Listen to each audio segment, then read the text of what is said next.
President Donald Trump एक बार फिर से दावा कर रहे हैं कि ईरान की नेवी तो साफ समुद्र के तल पे पहुंच चुकी है और पूरी तरीके से खत्म हो चुकी है।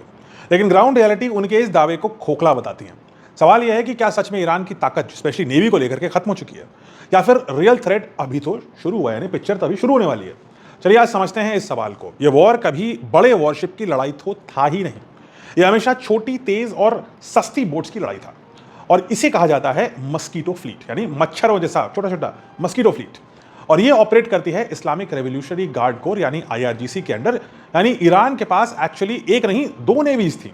एक तो ट्रेडिशनल नेवी थी, छोटी संख्या में बड़ी शिप्स, सबमरीन्स। अब इन सब के ऊपर तो अमेरिका ने जबरदस्त अटैक किया और अमेरिका ने जो अपनी एयरफोर्स का इस्तेमाल करके इनको डुबो दिया, शायद वो बात एक हद तक सही भी है। लेकिन एक और दूसरी नेवी है जिसका नाम है शैडो नेवी, मस्कीटो फ्लीट। और इसमें है स्मॉल बोट्स, छोटे छोटे ड्रोन्स और माइंस। इन सब चीज़ों पर डिपेंड करती है।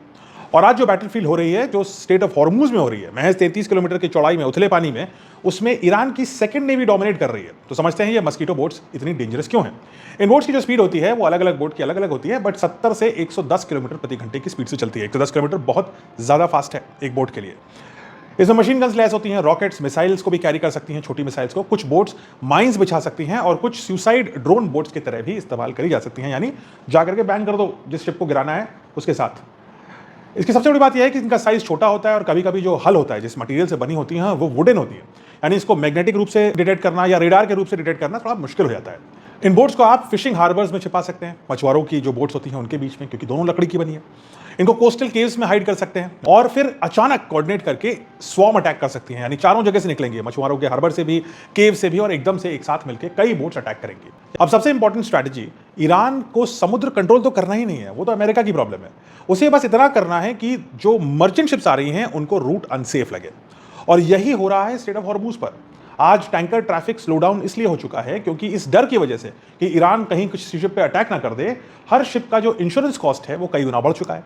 और शिप्स हेजिटेट कर रही हैं ऐसी खतरनाक जगह में जाने के लिए। मर्चेंट शिप्स धीमे चलती हैं, उनमें कोई ऐसा वेपन नहीं होता और वो ट्रेंड भी नहीं होती हैं किसी इस प्रकार की स्पीड बोट जो उन पर अटैक करे उनको टैकल करने में।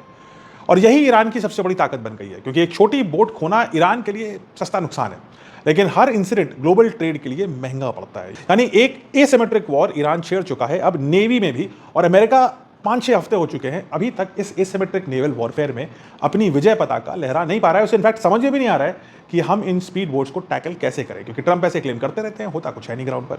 तो कमेंट्स में बताइए, क्या ईरान का ये एक मास्टर स्ट्रोक है स्पीड बोट्स, उतना ही बड़ा जितना बड़ा ड्रोन या उनकी मिसाइल प्रोग्राम था? और इन स्पीड बोट्स को अगर आप अमेरिकन नेवी के चीफ होते तो आप क्या करते इन स्पीड बोट्स को टैकल करने के लिए, ये मुझे बताइए कॉमेंट्स में।